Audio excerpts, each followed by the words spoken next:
میں ہوں ندیم اقبال زاہد اور میرے ساتھ ہیں محمد نوشاد علی۔ لاہور کا جو واقعہ پنجاب کالج کا تھا وہ ابھی تک اس کے اثرات پورے ملک میں دیکھے جا رہے ہیں، کچھ جگہوں سے احتجاج کی خبریں بھی سامنے آئی ہیں،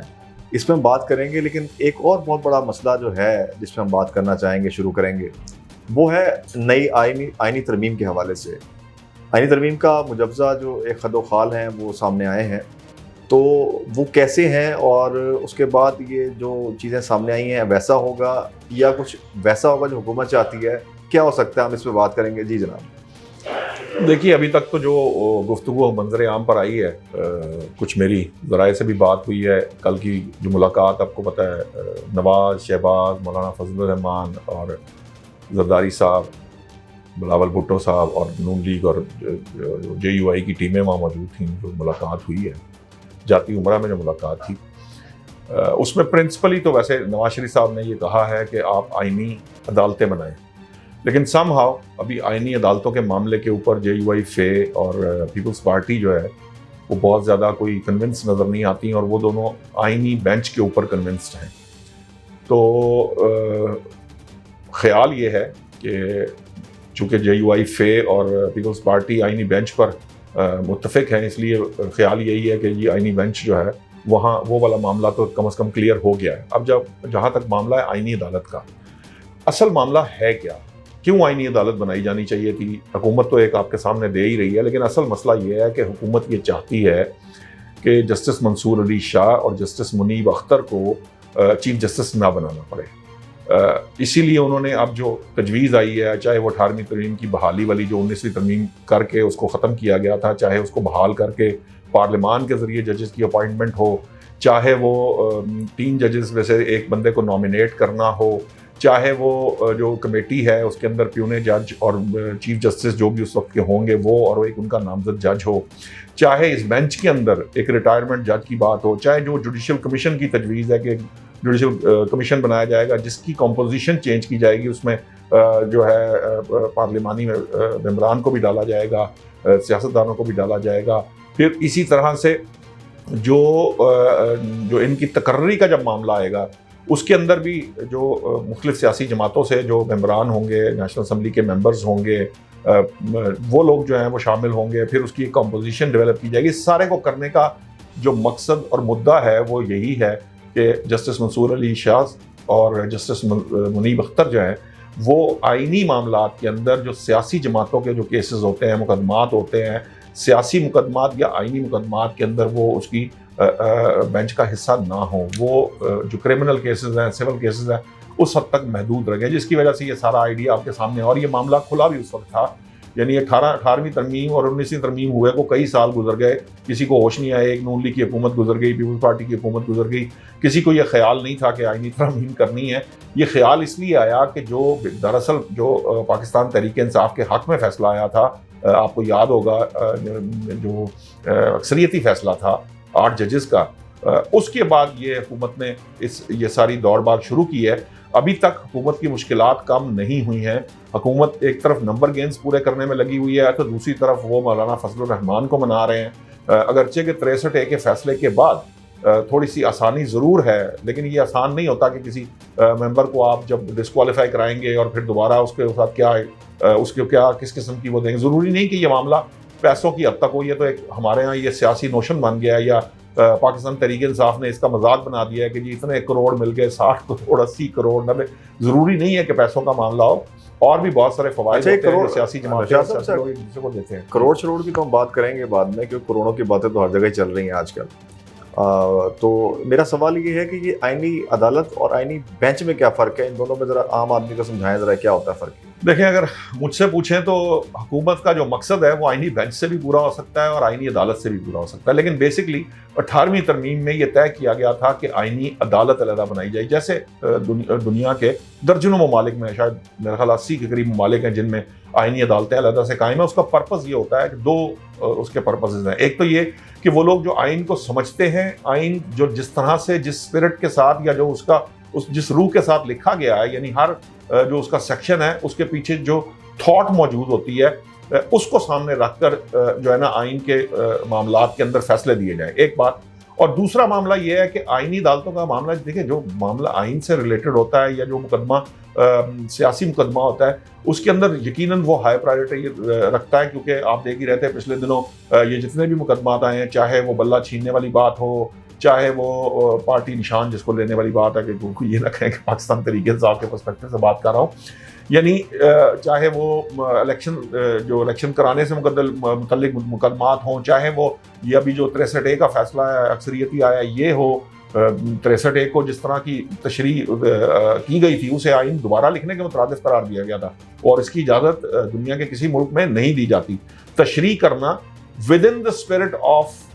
that section of the constitution یہ الگ بات ہے، اور ایک اپنی نئی تشریح گھڑ لینا بالکل علیحدہ بات ہے۔ تو الٹیمیٹلی یہ ہوا کہ پھر اس ضرورت کو محسوس کیا گیا کہ آئینی بینچ بنایا جائے، آئینی عدالت بنائی جائے، تاکہ آئینی عدالت کو پتہ ہوتا ہے کہ جو مقدمات ان کے سامنے آ رہے ہیں، کوئی 50 60 100 150 200 مقدمات ہو جائیں گے، وہ صرف اس حد تک وہ لوگ محدود رہتے ہیں، اور اس کا نتیجہ یہ ہے کہ ان کے فیصلے بھی جلدی آ جاتے ہیں کیونکہ وہ ہائی پرائیورٹی ہوتے ہیں اور وہ ان کو ڈیل کیا جاتا ہے۔ لیکن جو دوسرا سپریم کورٹ میں مقدمات ہیں، چاہے وہ دیوانی مقدمات ہیں، چاہے وہ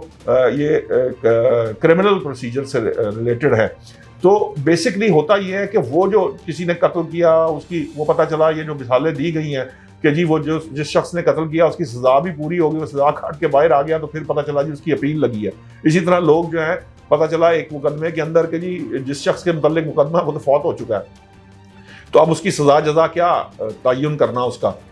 یہ جو معاملہ ہے اس کو علیحدہ کرنا، یہ بات ٹھیک ہے، اس میں کوئی دو رائے نہیں ہونی چاہیے کہ بھئی اگر عام آدمی کے جو مسائل ہیں، عام مقدمات جو ہیں، چونکہ ان کی پرائرٹی سیاستدانوں کی طرح نہ، ہمارے یہاں تو آپ کو پتہ ہے سیاستدان سیلیبریٹی ہے، سیاسی مسائل ہیں، وزراء ہیں، آپ کے جناب نیشنل اسمبلی کے ممبر ہیں، سینیٹرز ہیں، تو یہ ملک تو ان کے لیے ہے، میرے اور آپ جیسے لوگوں کے لیے تو یہاں چھوٹی عدالتوں میں باری نہیں آتی، سپریم کورٹ بہت دور کی بات ہے۔ ہم جیسے لوگ تو سپریم کورٹ جا کے وکیل نہیں کر سکتے، جو سپریم کورٹ کے لائرز کی فیسیں ہیں، یہ بھی آئینی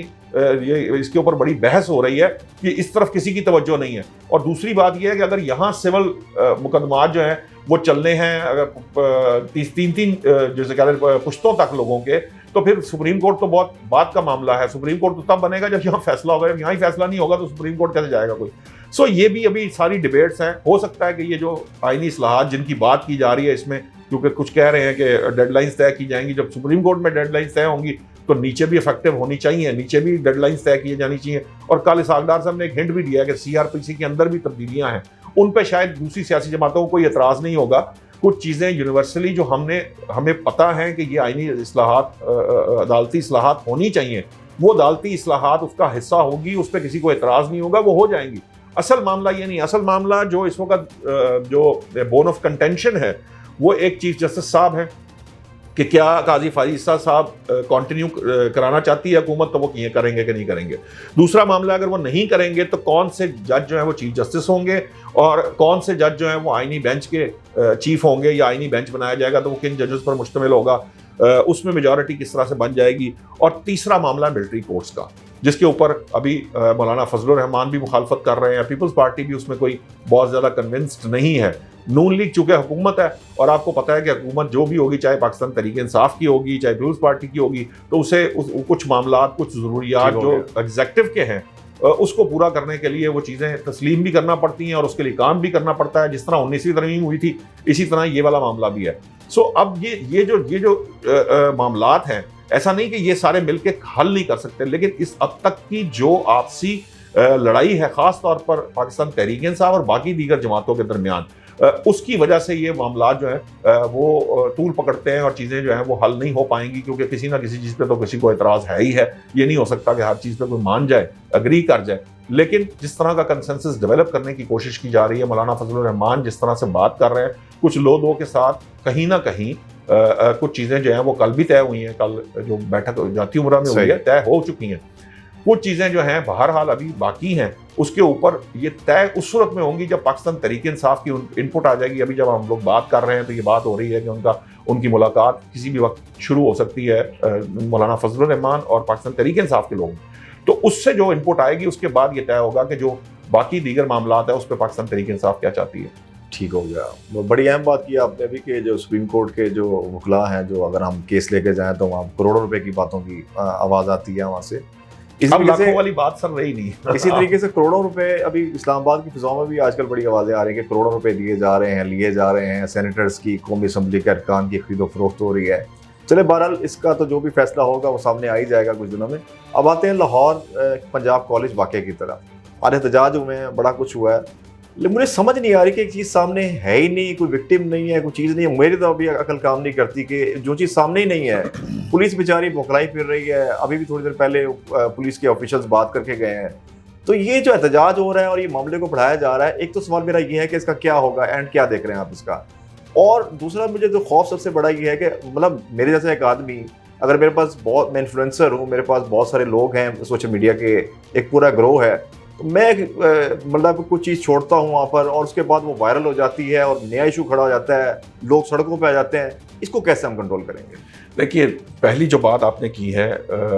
جو پولیس اور جو تحقیقاتی ادارے ہیں, ہر طرح کے تحقیقاتی ادارے میں بشمول ان کے جن کے نام کے ساتھ ہم خفیہ لگا لیتے ہیں, وہ سارے اس معاملے کے اندر انوالو بھی ہیں, وہ اس کو دیکھ بھی رہے ہیں, اس کو ہینڈل کرنے کی کوشش بھی کر رہے ہیں. ابھی تک کی جو میری پنجاب حکومت کے لوگوں سے بات ہوئی ہے, کچھ ایک آدھ میری فیڈرل سطح پہ بھی بات ہوئی ہے. دیکھیے معاملہ کیا تھا, معاملہ یہاں سے شروع ہوا تھا کہ ایک انریسٹ کریٹ کی جانی چاہیے.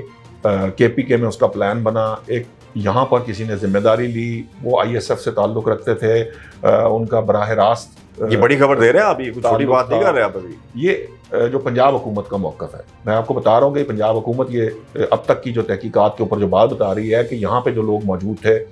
انہوں نے نہ صرف اس کے شواہد ان کے پاس آ چکے ہیں کہ ایک تو شخص آپ کو پتا ہے کہ پکڑ لیا انہوں نے, ان کی ایک سسٹر بھی انوالو ہے, پلس یہ ہے کہ اس کے ساتھ ساتھ انہوں نے یہ جو بھی یہ کرنے کی بیک وقت دو تین جگہوں پہ یہ معاملہ کرنے کی کوشش کی گئی. جو ایک یونیورسٹی ہے وہ چونکہ مخصوص خواتین سے تھی, وہاں پہ لڑکے اور دوسری سپورٹ اس طرح سے نہیں آئی, اس لیے وہاں کی انتظامیہ نے ان کو کنٹرول کر لیا اور وہ ان کو ڈسپرس کرنے میں کامیاب ہو گئے, اس لیے وہاں کا معاملہ ذرا رک گیا. لیکن یہ جو دوسرے کالج کی, پنجاب کالج کی جب ہم بات کرتے ہیں, تو پنجاب کالج میں لڑکے انوالو ہو گئے, آئی ایس ایف کے پراپر ایکٹیو لڑکے تھے. ایک کیمپس میں احتجاج, دوسرے میں احتجاج, تیسرے میں احتجاج, پھر جب اس کو کنٹرول کرنے کی وجہ, پھر یہاں لاہور میں سختی کی گئی, تو پھر دوسرے شہروں میں شروع ہو گیا. جب جن شہروں میں کل ہوا وہاں سے ہٹ کے آج پنڈی میں ہو گیا. سو یہ ایک پلاننگ کے تحت اس سارے معاملے کو چلایا جا رہا ہے. اچھا, چلانے والے بڑے مزیدار سوچ کے ساتھ چلا رہے ہیں. ان کا خیال یہ ہے جو چلانے والے ہیں کہ ہم اس طرح سے اسٹوڈنٹ جو یہ موومنٹ ہے یہ شروع کر کے پاکستان کو بنگلہ دیش بنا لیں گے. بنگلہ دیش بنا کر ہم نہ صرف موجودہ حکومت کو گرا لیں گے, بلکہ بانی طریق کو ہم اس پروٹیسٹ کے نتیجے میں باہر نکلوائیں گے جیل سے. جو ایکچوئل فلسفہ ہے, آپ کو پتا ہے گنڈا پور صاحب نے بھی بیان کیا ہے, دوسرے لوگ بھی اس کے اوپر بات کرتے ہیں سوشل میڈیا پہ, اس پہ عام بات اتنا آسان ہے نہیں. یہ تو میں تو آپ ابھی فی الحال ان کی خواہش بتا رہا ہوں, ضروری نہیں کہ ہر خواہش پوری ہو. اب دلچسپ بات یہ ہے جو میں نے آپ کو کہا نا, میری ذرا پنجاب حکومت سے اوپر سطح پہ بھی جب بات ہوئی ہے, ان لوگوں کو بھی یہ سارا پلان بتایا اور انہوں نے اس کو ہینڈل کرنے کا, جو اس سے پہلے بھی کئی پلان جو ہے انہوں نے ہینڈل, چاہے وہ 9 مئی تھا, چاہے اس کے بعد ایک دفعہ پھر 9 مئی کرنے کی کوشش کی گئی, پھر یہ ایس سی او کانفرنس کو جو سبوتاژ کرنے کا معاملہ تھا, اسلام آباد پہ قبضے والی یا بیٹھنے والی بات تھی, ان سارے معاملات کو انہوں نے ڈیل کیا. اور اس سارے کیس کے اندر جو امپورٹنٹ پہلو ہے وہ یہ ہے کہ کوئی لاش نہ ملے. جو حکومت کی جو سکسیس ہوگی وہ یہ ہوگی کہ کوئی کسی قسم کی بچوں کی یا اسٹوڈنٹس کی ڈیتھ نہ ہو. اب معاملہ کیا ہے, دیکھیں میں اس کے اوپر تھوڑی سی بات ضرور کرنا چاہتا ہوں. جو دوسرا اسپیکٹ ہے آپ کا, خبر میں نے آپ کو بتا دی ہے کہ جو اب تک کی سچویشن ہے, جو دیکھ رہے ہیں, اور بندے پکڑے جائیں گے بہت زیادہ, اب تک سینکڑوں کے حساب سے پکڑے جا چکے ہیں اب تک بندے. صرف پنڈی میں 200 بچہ نہیں پکڑا گیا, پورے پنجاب کے اندر بھی. ایون میں آپ کو بتا رہا ہوں کہ کچھ لوگ کے پی کے اندر سے بھی جو ہے نا وہ اریسٹ کیے گئے ہیں, کچھ لوگ ادھر ادھر سے بھی اریسٹ کیے جا رہے ہیں دوسرے اس کے اندر. جو جس نے جہاں جتنا اپنا حصہ ڈالا ہے ان کو ایک دفعہ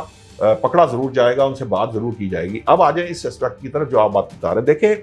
آپ کو لندن میں واقعہ یاد ہے, وہ 3 بچیاں تھیں, وہ ایک پارٹی میں شریک تھیں, انہوں نے ڈانس وانس کیا, اس کے بعد ایک